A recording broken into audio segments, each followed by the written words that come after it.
Hi friend, তোমরা সবাই কেমন আছো? আশা করি ভালো আছো। আজকে আমি তোমাদের কাছে নিয়ে চলে এসেছি সোয়াবিন আলু দিয়ে ইউনিক একটা রেসিপি। তোমরা সবাই দেখতে থাকো। চলো তবে শুরু করে যাও।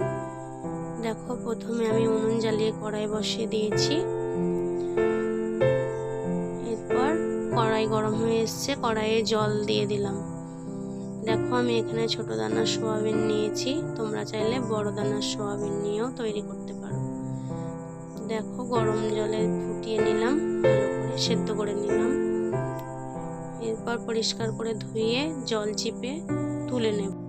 সয়াবিনগুলোকে ভালো করে জল থেকে চিপে তুলে নিয়েছি। দেখো, এরপর কড়াইয়ে তেল দিয়ে নাড়াচাড়া করে তেল গরম করে নিলাম। তেলের মধ্যে সয়াবিন দিয়ে অল্প একটু লবণ হলুদ দিয়ে ভেজে নেব সয়াবিনগুলোকে।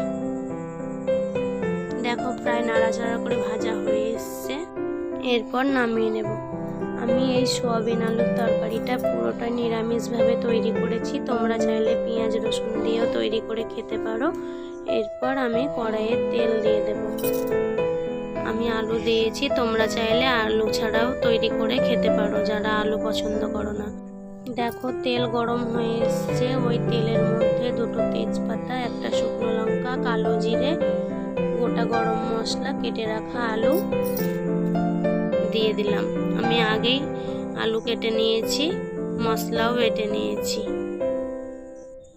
অল্প একটু হলুদ দিয়ে ভালো করে আলুগুলো ভেজে নেব। আমি আগেই মশলা বেটে রেখেছিলাম।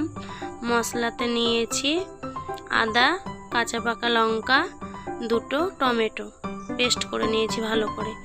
এরপর উপকরণগুলো দেব। পরিমাণ মতো লবণ, পরিমাণ মতো হলুদ, পরিমাণ মতো লঙ্কা গুঁড়ো, জিরে গুঁড়ো, ধনে গুঁড়ো, গোলমরিচের গুঁড়ো দিয়ে ভালো করে নাড়াচাড়া করে কষিয়ে নেব মশলা।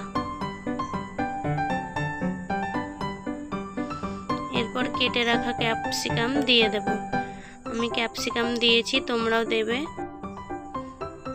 তাতে সোয়াবিনের তরকারিটা খেতে খুব ভালো লাগবে। এই সোয়াবিনের তরকারি ভাত দিয়ে, রুটি, পরোটা, লুচি সব কিছু দিয়ে ভালো লাগবে। দেখো, অল্প একটু কাসুরি মেথি পাতা দিলাম। এরপর ভেজে রাখা সোয়াবিনগুলো দিয়ে নাড়াচাড়া করে পরিমাণ মতো জল দিয়ে দিলাম। স্বাদ মতো চিনি দেবো, যেহেতু নিরামিষ খেতে ভালো লাগবে। তোমাদের যদি কাসুরি মেথি পাতা না থাকে তাহলে ধনে পাতা দিতে পারো। দেখো, ঢাকা দিয়ে দিলাম। ঢাকা তুলে দেখো, দেখে নেব সেদ্ধ হয়ে এসছে আলুগুলো। আমি আলু কাঁচায় ভেজে নিয়েছি। তোমরা চাইলে সেদ্ধ করা আলু দিয়েও তৈরি করে খেতে পারো। আমি আগেই কাজু বাদাম, পোস্ত, চালমগর বেটে রেখেছিলাম। দেখো, উপর থেকে দিয়ে নাড়াচাড়া করে একটু ঘি দিয়ে দিলাম। এরপর নামিয়ে নেব। দেখো, নামিয়ে নিয়েছি। তোমরা এরকমভাবেই সবাই তৈরি করে খাবে, আশা করি খুব ভালো লাগবে। ভালো লাগলে অবশ্যই আমার চ্যানেলটিকে সাবস্ক্রাইব করে লাইক, শেয়ার, কমেন্ট করে আমার পাশে থাকবে আরও নতুন নতুন ভিডিও পাওয়ার জন্য। যেহেতু শ্রাবণ মাস, ওই জন্য আমি নিরামিষভাবে তৈরি করেছি। তোমরা সবাই এরকমভাবে তৈরি করে খাবে। তোমরা সবাই ভালো থেকো।